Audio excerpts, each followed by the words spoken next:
Ada beberapa alasan saya untuk maju di kampung halaman saya di Pariaman ini. Ya, saya lahir di Simpang Apar atau Apar, Kecamatan Pariaman. Desa Apar itu. Ya. Terpanggil jiwa saya sebagai seorang Sidi. Sidi Badali. Oh, Sidi ya? Iya. Suku Minang. Ayah itu Jambak. Panggilan Sidi. Panggilan Sidi. Sidi Boyziardi. Sidi Boyziardi. Itu kan orang yang taat beragama. Masa di daerah yang ada panggilan Sidi Sultan LGBT-nya hidup. LGBT marak. Masya Allah. Iya, Masya Allah. Ini problem kota. Iya. Ini mungkin perlu itu bisa dirubah, Pak Isa, dengan kebijakan pemerintah. Pemerintah yang kuat, pemerintah yang konsisten menegakkan itu, insya Allah tidak ada yang tidak mungkin ya.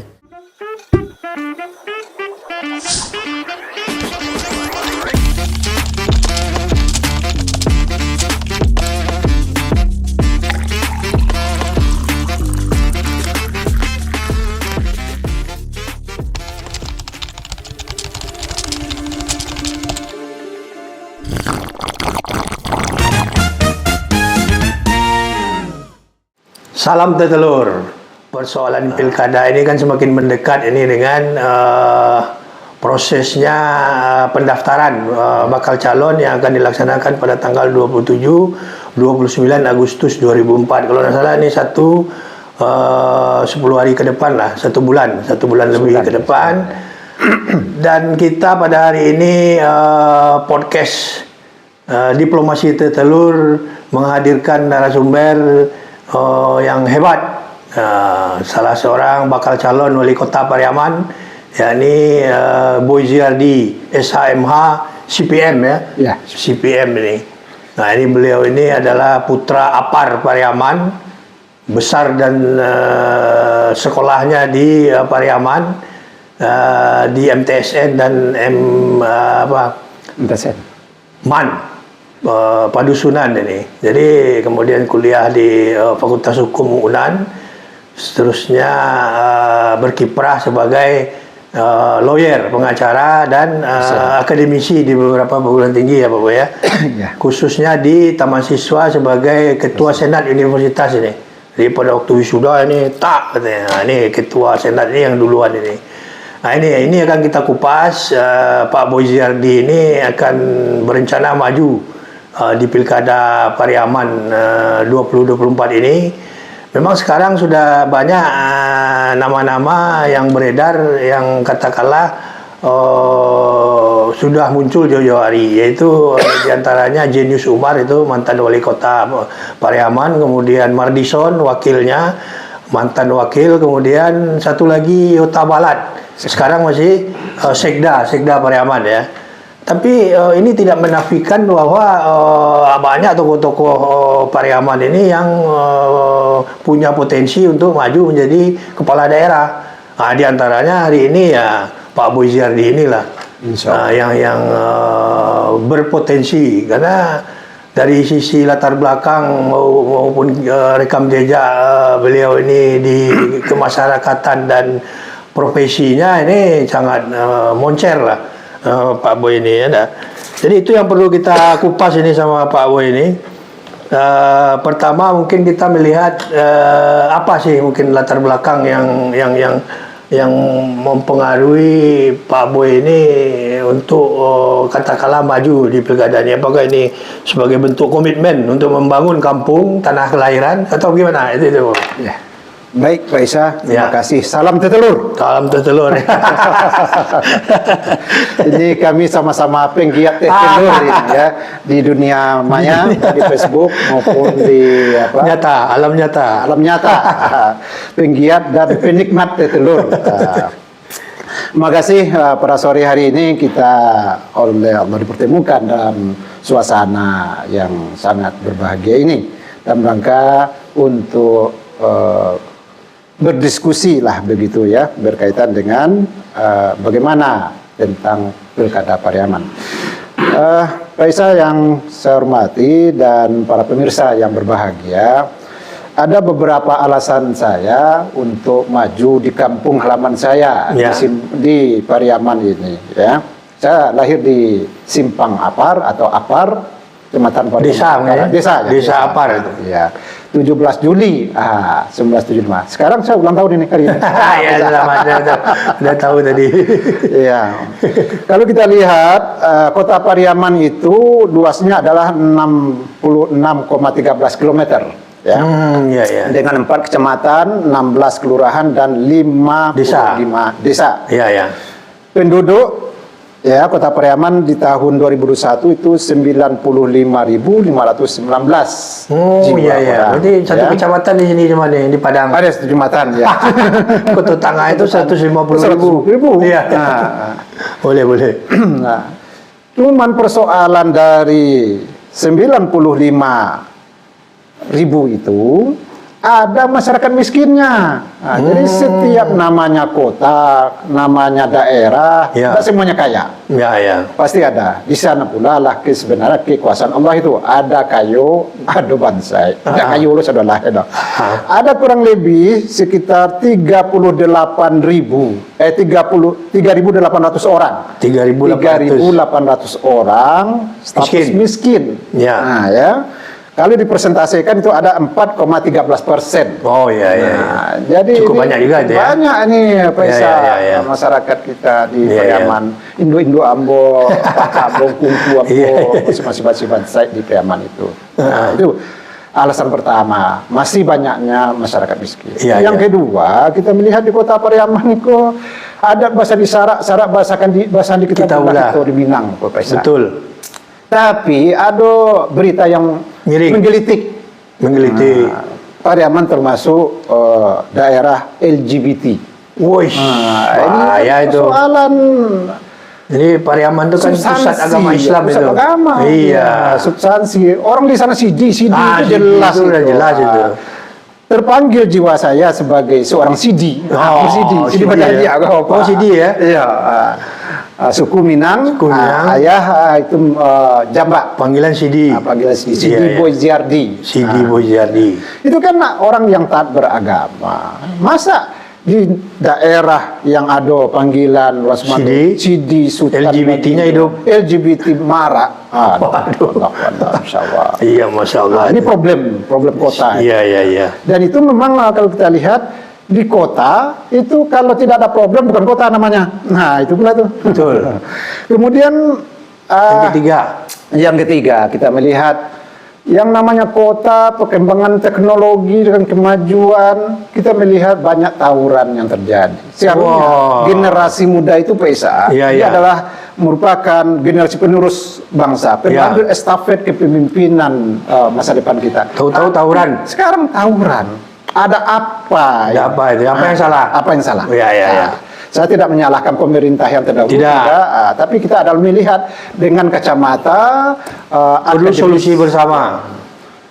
Kacamata akademis dan kemudian dari segi persoalan penegakan hukum. Nah, kebetulan bidang saya adalah yang hukum seorang lawyer. Gitu. Iya. Jadi mungkin ketiga tadi yang melatar belakangi mungkin keinginan kuat dari Pak Boy ini untuk bagaimana membangun kampung halaman tadi dan itu melalui proses politik yang dinamakan dengan pilkada. Karena mungkin dengan merubah tadi itu perlu kebijakan-kebijakan agar persoalan-persoalan tadi dapat ditekan atau katakanlah diminimalisir diatasi ya. Jadi begitu pemirsa dan penonton diplomasi tertelur apa yang melatar belakangi Pak Boy ini maju menjadi kepala daerah atau wali kota atau wakil wali kota di Kota Pariaman kelahirannya ini sudah mulai nampak bagi kita semua. Nah ini tadi sudah kita kupas mungkin apa yang melatar belakangi Pak Boy ini untuk keinginannya kuat itu untuk maju itu. Kadang orang kan ini banyak versinya itu. Jadi kita melihat nih kita tidak ragu ini karena Pak Boy ini Pariaman itu kampung dia, tempat dia lahir, tempat dia besar, tempat dia segala macam ya. Jadi kita rasa keinginan itu memang kuat untuk membangun kampung gitu. Bukan persoalan-persoalan lain yang lebih dari itu ya. Kemudian kan dalam proses politik itu kan khususnya pilkada itu Pak Boy kan ada proses konkret namanya bagaimana ini Pak Boy ini bisa berangkat ini. Iya. Katakanlah berangkat itu kan apa mungkin yang Kendaraan. kendaraannya atau katakanlah nah, ini partai politik di Pariaman itu sekarang komposisi kursi DPRD-nya itu ada 20 20 ya. 20 kursi kemudian pada Pileg kemarin ini ada Februari 2004 ya. 5, 6, 7, 8 partai yang masuk ke parlemen tadi. Masing-masing ada 3, 5 kursi. Kemudian 5 partai dengan 3 kursi dan 2 partai 2 kursi dan satu partai. PBB dan 1 kursi itu. Ya. Jadi ini bagaimana ini mungkin kiat atau apa mungkin strategi dari Pak Boy ini untuk mengambil partai politik tadi? Ya, makasih Pak Esa. Ya. Menarik sekali ya. Oh, tunggu dulu, sebentar baru bekerja. Ini Pak Boy ini pernah jadi komisioner KPU Padang dulunya. Jadi beliau ini kalau soal kepemiluan ini sudah kafah dia. Sudah kafah ya dah. Karena soal kepemiluan ini KPU itu kan dah. Oke, silakan Pak Boy. Makasih Pak Esa. Ya. Memang saya dulu di KPU Kota Padang. Ya. Itu tahun 2003 sampai 2008. 2008 ya. Ya. Dan memang di bidang saya itu teknis pelaksanaan pemilu. Oh, divisi teknis. Ya. Tukang masak, melakukan verifikasi terhadap persyaratan seluruhnya ya. partai, persyaratan kepala Ini daerah. sangat paham lah. Insyaallah. Sangat paham ya. Insyaallah.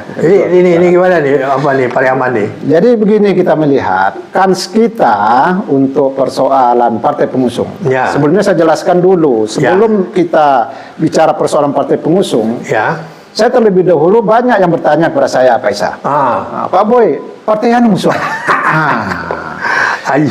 Ada di dalam Al-Quran, setelah kata bertakwalah kepada Allah, ya, maka ada kata birru walidain. Biru walidai. Berbaktilah kepada kedua orang tua. Wah, itu bahaya itu. Ya. Itu wajib Secara itu, wajib organisatoris, itu. Ya. bapak saya di organisasi adalah Muhammadiyah. Muhammadiyah. Ya, ibu saya adalah Aisyah. Secara organisasi bukan secara apa lahiriah tidak. Tapi secara organisasi bapak Muhammadiyah, ibu pokoknya ideologinya Muhammadiyah lah. Ideologi Sekeluarga. Keluarga betul. ya. Nah, tentu saya harus mendapatkan rekomendasi dari ibu bapak saya dulu. Betul. Ibarat orang balaki babini ku PK apa sah. Tentu kita bertanya dulu Basaro kalau orang Basaro. Apa ya? Basaro. Maha awak kami izin dulu. Izin awak kami ini. Betul. Lah disampaikan izin oleh kedua orang ayah tua, ibu dan ibunda, maka baru kita akan melangkah. Iya, bismillah. Bismillahirrahmanirrahim. Siap. Nah, doa orang tua itu tidak ada hijabnya. Ya. Langsung kepada Allah dan Allah langsung ke atas ya. Dijabah. Nah, amin ya. Kira-kira berkaitan pertanyaan Pak Eka, Pak Isa tadi kemungkinan partai yang bisa untuk kita melakukan pendekatan sebagai salah satu syarat untuk maju di pilkada, tanpa itu tidak bisa mungkin juga. Restu orang tua sudah, tapi kalau untuk persyaratan administrasi NA tiboy kamu kan berarti bukan nikah, tidak ada NA berarti tidak bisa. Kekualen, tidak bisa. Kalau sudah apa nikah, tidak bisa gua mengeluarkan surat. Iya betul. Jadi izinnya ada beberapa partai. Pertama PAN, kedekatan emosional dengan Amin Rais. Muhammad adalah ketua umum PP Muhammadiyah dulunya. Kemudian sekarang oleh Pak Zulhas. Kemudian juga dia adalah orang Muhammadiyah. Tentu tidak tertutup kemungkinan. Kalaulah anak meminta ke bapak, ini tentu suatu hal yang tidak mungkin pasti akan diberikan. Mungkin dia mengelak gitu kan. Apalagi banyak ya yang pilkada. Iya pilkada. Satu ini apalah cuman ya. Apalah ini anak jadi satu pilkada serentak ini Pak kan 550 kabupaten kota, bupati, wali kota 550 orang. Betul. Wah, kemudian gubernur itu 38. Nah, bayangin tuh. Masa satu aja kita nggak bisa. Ya silakan Pak. Itu satu ya. Partai PAN kira-kira. Partai PAN ya. Kemudian di PAN Pariaman juga ada adik saya itu, sekretarisnya. Ini PAN tuh 3 loh sekarang. Ya. Jadi 3 ada PAN. Ada Injai namanya. Oh, Dulu iya. ketua KPU Pariaman. Oh, adik ya. Nah, kalau secara hubungan keluarga, Ya. orang tuanya Injai itu Ya. dengan orang tua bapak saya Ya. masih ada hubungan keluarga. Ya. Nah, tentu antara kakak Di bako lah itu.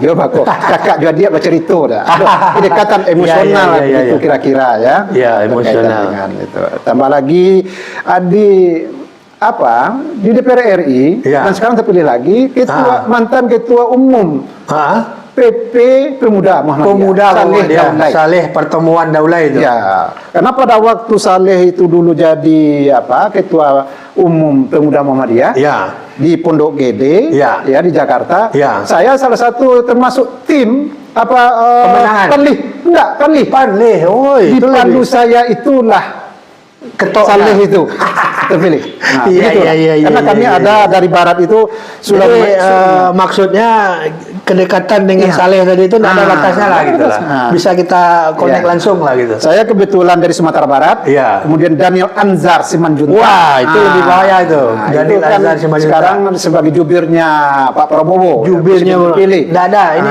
dekat sekali dengan Prabowo. Kemudian ada satu lagi Lukman Umar. Lukman Umar. Dari Sulawesi Barat. Nah, ada ya. dua lagi itu dari Betul, PP. Ya, Itu ya. namanya manajer Nasution. Ya. Sekarang dia terakhir itu di LPSK. Iya. Kemudian ada satu lagi Ziad, Pak Ziad, Ustadz Ziad. Jadi kami yang Iya. Yang mensukseskan lah. artinya mensukseskan itu sebagai panit terpilihlah pada waktu itu Saleh. Saleh dulu. Iya. Kemudian PAN tadi udah. Ya, PAN itu dari PAN. Kemudian satu lagi dari kemungkinan Gerindra. Itu ada 2 itu. Iya. 2 kursi itu Gerindra. Tidak, Gerindra 2 kursi. Dua kursi, ya. 2 kursi. Ya. Jadi kita dengan Saleh mungkin tadi. bukan ini dengan Daniel Gerindra. Anzar. Oh, Daniel Anzar. Daniel Anzar Simanjuntak. Ya. Itu tangan kanan Prabowo itu, Iya. Pak Boy. Itu enggak Jadi, ada apanya itu, iya, hambatnya ke hambatnya. Prabowo enggak Nggak ada. ada batasnya. Tinggal kapan ketemu Prabowo dia, Pak saya mau ketemu Pak, atau Pak saya ini Pak. Wah, itu Pak sangat kuat itu mungkin apanya. Artinya kan saya untuk mendapatkan 2 partai Terbuka lebar. Melalui jalur Muhammadiyah tadi. Muhammadiyah. Nah, jadi Allah mengijabah Iya. doa ibu bapak organisasi saya. Iya. Amin. Berarti mungkin kira-kira dari PCM PDM ini mungkin perlu semakin permintaan juga ada Pak Boy? Jadi begini Pak Isa, kita di Muhammadiyah itu sacio bayam sadariang babasi. Ya. Segala sesuatu tentu harus dimusyawarahkan. Iya. Ditunggu tatilan tangan jawab Dino-inoan. Dino-inoan kira-kira peluang atau tidak. Iya, betul. Tentu tidak hanya di level PDM saja dan PDA saja. Tentu sampai kepada cabang ranting, sampai kepada ranting, sampai kepada juga jamaah Muhammadiyah. Pengajian segala macam ya. Kemarin baru saya turun hari Minggu, Iya. itu bertanya sebenarnya. Oh, Kalau ada yang dari kita, kenapa harus dari orang lain? iya. Kebetulan Betul. saudara Najmi, atau pimpinan wilayah Muhammadiyah, Memesankan. misalnya itu, kalau ada aduh. dari kita harus ngambil dari orang lain. Betul. Pak Isa. Apalagi kapasitasnya masuk nih. Itu. Enggak sembarangan ini katanya enggak. Iya. Apalagi Tidak kaleng-kaleng lah gitu. Iya, kan. putra daerah kapasitas masuk. Ini tinggal mendukung aja sebagai bapak ibu tadi. Insya Allah mungkin itu kita di dekat Muhammadiyah dan waktu dekat akan merapatkan itu dan mengkomunikasikan itu antara ibu, bapak, dan anak serta dimusyawarahkan tadi ya, diino-inokan tadi, ditunggu tadi. Jadi penonton pemirsa sekalian, mungkin dapat kita simpulkan tadi apa yang disampaikan oleh Pak Boy tadi. Jadi ini bukan kaleng-kaleng ini sebenarnya Pak Boy ini maju ini. Jadi bukan sekedar euforia, sekedar ingin ikut-ikut dah. Tapi dengan apa yang disampaikan tadi punya landasan, punya kekuatan untuk meraih ini, karena untuk memasuki arena pilkada itu tentu butuh partai politik atau gabungan partai politik sebagai pengusung. Seperti disampaikan tadi bahwasanya PAN dengan kedekatan dengan Muhammadiyah ini akan dimaksimalkan oleh Pak Boy ini. Kemudian Gerindra adanya Daniel Azhar Simanjuntak yang dekat dengan Pak Prabowo ini, mungkin melalui Pak Daniel ini, Pak Boy ini karena dengan histori atau sejarah emosional yang ada pada Pak Boy, baik itu sama Saleh di PAN, kemudian Daniel di Gerindra ini sebagai jubir Pak Prabowo ini. Ini bukan main-main, saya kira ini bukan main-main juga. Ini. Jadi sekarang pertanyaannya nih Pak Boy. Ya, siap. Proses pilkada di Pariaman ini kan para calon ini kan sudah mulai mengerucut ini. Betul. Ya enggak? Dengan adanya Genius yang udah mendeklarasikan dengan Ridwan, dengan kemudian ada Yota katanya dengan Mulyadi, kemudian Madison belum ya. Tapi ini kan namanya politik, Pak Boy. Iyalah. Politik ini kan dinamis ini. Jadi dalam politik ini segala kemungkinan itu pasti. Terbuka menjelang mendaftar atau partai pada tanggal 27-29 itu mendaftarkan pasangan calon tadi. Jadi sebelum itu mungkin ada yang mungkin kepastian yang ada ya. Contohnya mungkin kita lihat nih di provinsi sudah berkoar-koar rasanya Mahyildi dan Audi ini ada hambatnya. Kiranya tahu karena adanya tengah hari dinamika yang sangat kuat ya mungkin di pusat. Akhirnya ada turun surat SK pada masing-masing partai PKS dan Gerindra menyatakan Mahyildi dan Pasko semua terkejut Tapi itulah di politik namanya. Begitu juga mungkin di Pariaman ini kita mungkin biarkanlah para calon itu dengan segala dinamikanya. Pak Boy mungkin berjalan dengan stylenya Pak Boy juga ya. Mudah-mudahan ini kan dengan komunikasi yang dibangun antar para calon ini termasuk nantinya mungkin ada yang berkomunikasi dengan Pak Boy ya.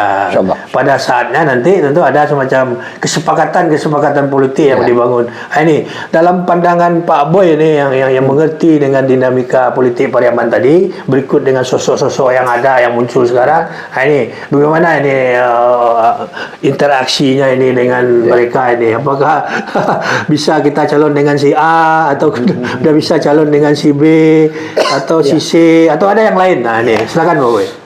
Baik Pak Isa, ini sangat menarik sekali tapi pada prinsipnya Pak Isa, saya punya selaku orang Pariaman diajarkan oleh ayah saya, orang tua almarhum Sidi Ali Mukhtar, bahwasanya jangan gapuk membuang lama. Iya.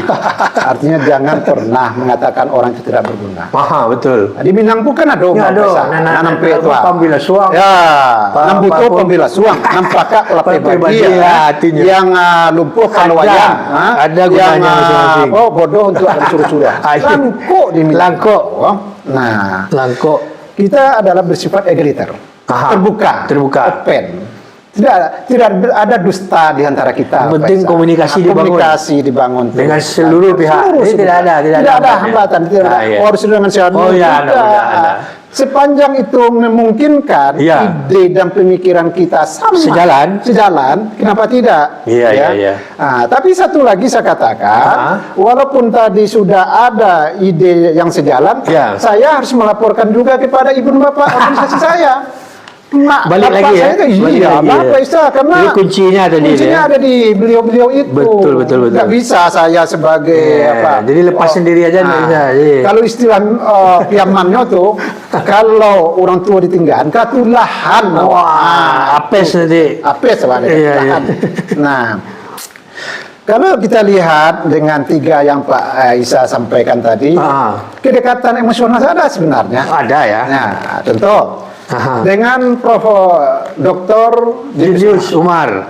Silsilah itu Pawah itu ya? Di Pawah Koto Kacia itu. Iya, Koto Kacia ya. Ayahnya Pak Umar siapa? Pak Jenis itu Pak Umar. Itu ke atas lagi itu, yang di Apar apa namanya? Iya, di Sikapa. Sikapa. Ada namanya. Itu kan di atas Apar itu. Jalan dari Apar ke dalam Sikapa itu. Saya udah sampai ke rumahnya itu. Ada kakek saya, kan? Hubungan kami itu antara adik juga ada mama Umar, Pak Umar ya? Enggak, Pak Jenius. Oh, Pak Jenius ya. Bersobok mak saya mau kan. Terakhir aku bersobok dengan beliau itu ketika takziah di rumah Pak almarhum Ran Ismail. Oh, masalahnya iya, iya. mak saya mau kan. Ayo kan, ayo awak tentu gitu. Iya, iya, Kedekatan iya. emosional. Iya, betul. Jadi tidak tertutup kemungkinan itu. Kemudian juga dengan Madison. Oh. Ya, Madison itu karena dia adalah salah satu ipar mak rumah daripada adik-adik yang di di Muhammadiyah ada Dodi. Iya, iya, iya. Nah, istri Dodi itu adalah kakaknya Madison ini. Bisa dikomunikasikan, bisa mencair. Iya, cair. Apalagi Yota Bala. Yota Bala deh. Yang sekda. Iya, iya, iya. Ya, dia sering ke kampung saya kasih Iya, iya, Semampat. iya. Ini gambar Pak Yota itu belakang di Semampat. Artinya apa? Tidak tertutup kemungkinan. Kenapa tidak ini dikomunikasikan dengan baik? Betul, betul. Nah, jadi ambo legowo. Iya. Terbuka dengan siapa saja boleh. Dan kita open. Iya, iya, iya. Cair lah ya. Cair mencari. Cair. Persoalan nomor 1 dan nomor 2 kan tergantung komunikasi saja sebenarnya. Iya, iya, iya, iya. Kalau memungkinkan kita nomor 1, kenapa tidak? Kenapa tidak? Nah, tapi kalau tidak Realitanya tidak nomor ya, 2, realitanya kenapa nomor tidak? 2, Iya. tidak juga. Nggak bisa kita. Oh, kita nomor 1 join Dipaksakan? Dipaksa nggak bisa. Iya, betul. Karena ini politik. Iya, iya, iya. Beda dengan persoalan eksak. Kalau eksak eksak beda. ya, dia nggak bisa kalau rumus itu. Betul. Nah, tapi kalau di ilmu sosial segala kemungkinan itu Bisa terjadi. Bisa. Termasuk politik. Bisa masuk politik, bisa. Last minute ya. Last minute kan. Nah, banyak. Udah banyak itu contohnya. Banyak contohnya. Jadi partai politik pada saat orang mau mendaftar ke KPU beberapa jam sebelumnya berputar haluan itu udah banyak. Banyak. Bisa banyak. Pak Boy kan tahu itu karena orang KPU itu ya dah. Nah ini jadi dapat disimpulkan mungkin Pak Boy ini terbuka terhadap komunikasi Insya dengan Allah. para bakal calon yang lain untuk menyamakan persepsi bagaimana membangun Pariaman ini. Ya. Jadi dengan komunikasi tadi Ya. berdasarkan itulah dibangun kesepakatan-kesepakatan Ya. untuk tadi itu maju ke KPU tadi. KPU, Nah, ya ini tentu proses ini kan Pak Boy yang tahulah sama Ya, timnya insya Allah. ini bagaimana membangun komunikasi atau katakanlah ini membangun itu kan tidak bisa sendirian. Bunda, nak Jadi selesai dewa harus membangun kebersamaan. Apalagi karakter orang Piamas itu tahu sewak kan, koalisi dibangun untuk itulah mungkin karena tidak mungkin lah partai sendirian aja membangun Pariaman, nggak bisa. partai B aja membangun sendirian. Nah, nggak makanya bisa. perlu dipersamakan, Kolaborasi. dipersamakan bagaimana membangun Pariaman tadi. Lanjut kita mungkin Pak Boy terakhir nih mengenai apa harapan-harapan yang Pak Boy apakan ini terhadap kota Pariaman ini ke depan ini apa itu yang menjadi pemikiran dari Pak Boy ini untuk membangun Pariaman ini? Ya. Ini pertanyaan yang saya kebetulan baru masuk di S3. Iya. Ini Faisal. Win ya. Nah, tapi sebelum saya masuk, Faisal sudah kasih pertanyaan seorang doktor. Saya ya? ini, waduh. Jadi kalau itu pertanyaan Pandai saya kali, Pak Boy. jawab Iya. juga dari Faisal. Padahal sederhana aja Mas. Harapan untuk masyarakat Kota Pariaman, Ya. dan insya Allah kalau itu dia berikan amanah kepada saya, Faisal, Ya. tentu kita pertama bagaimana meningkatkan perekonomian dan per kapita pendapatan. Ya. Yang tadi 4,38%. Ya, miskin. Tahu kemiskinan. Ya, 3.800-an. 3.800. Ya. Tidak sedikit tuh Faisal.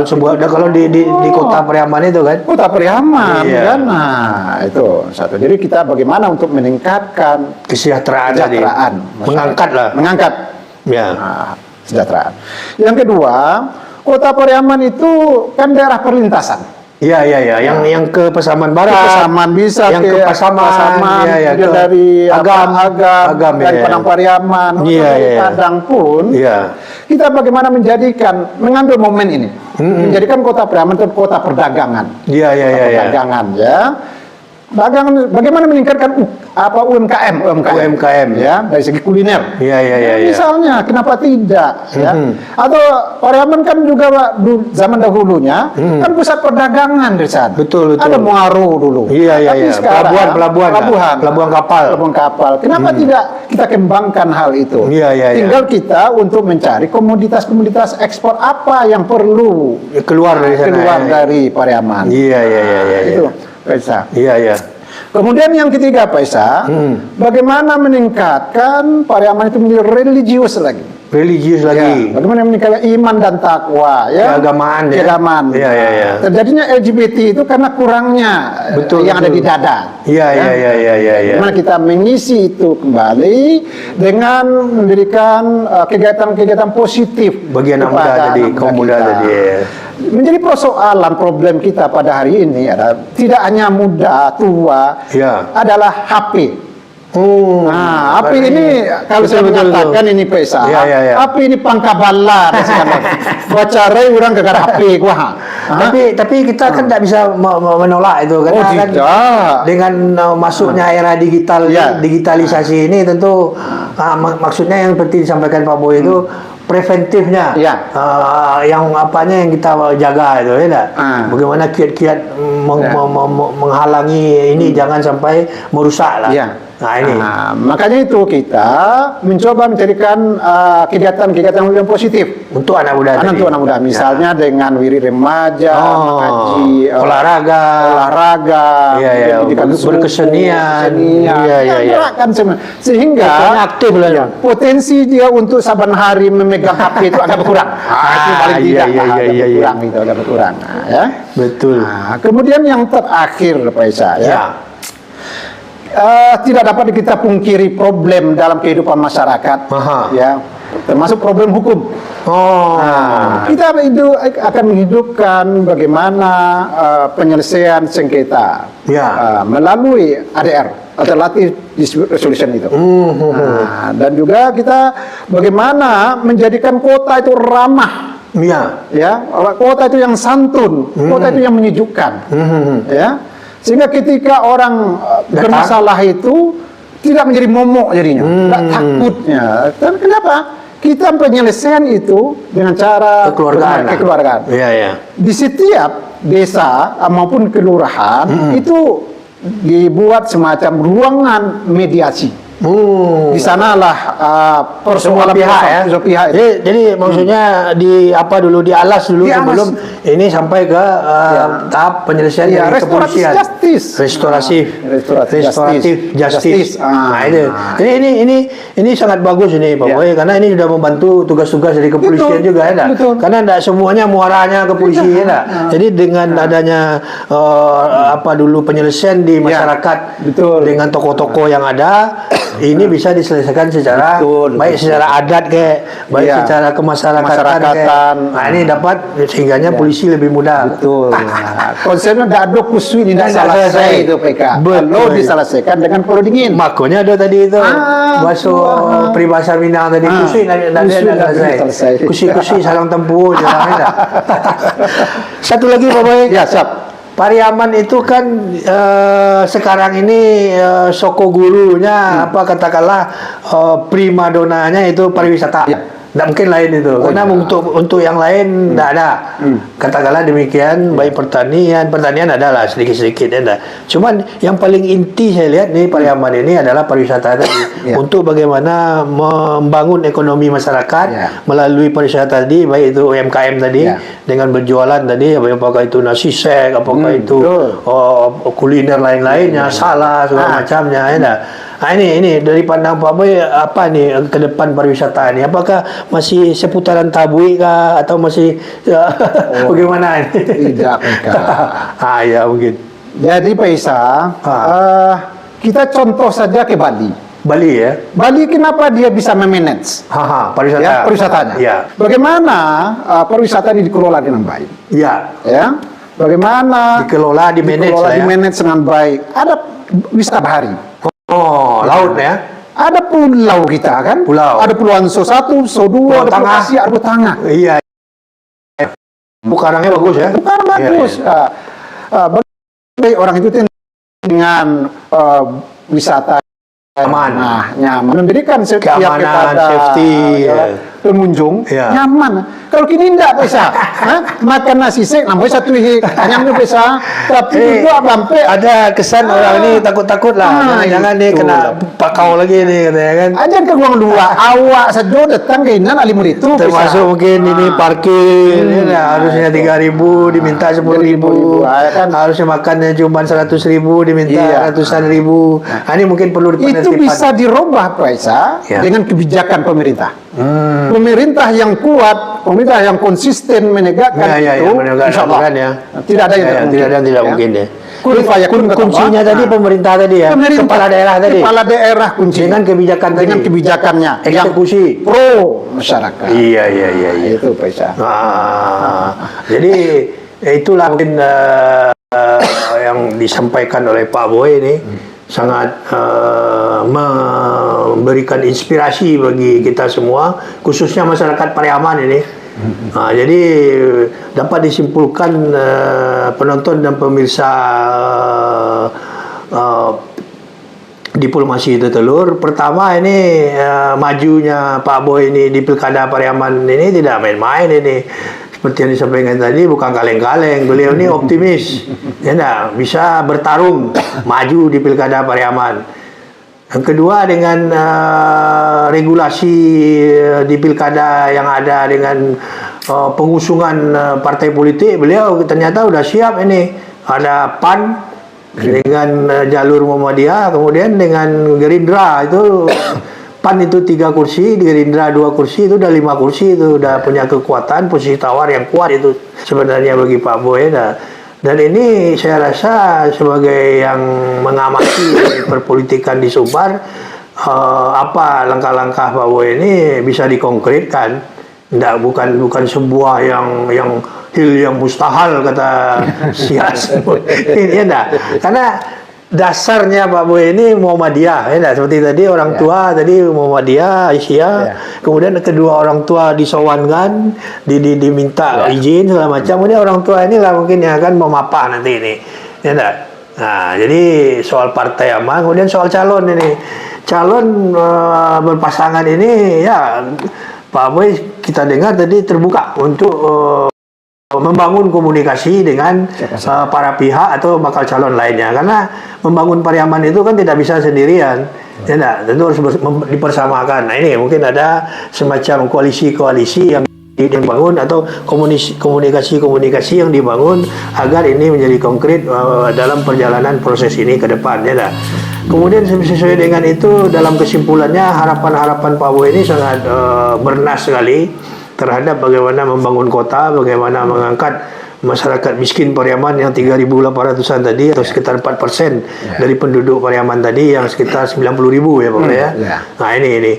Jadi pembicaraan kita hari ini sangat memberikan katakanlah sebuah inspirasi bagi kita, sehingganya saya menyatakan Pak Boy layak untuk dipertimbangkan menjadi kepala daerah, khususnya wali kota atau wakil wali kota di Pariaman. Demikianlah mungkin diskusi atau dialog kita ini Pak Boy. Dengan ini kita mengucapkan salam Tetelur. Salam Tetelur. Salam Tetelur ya.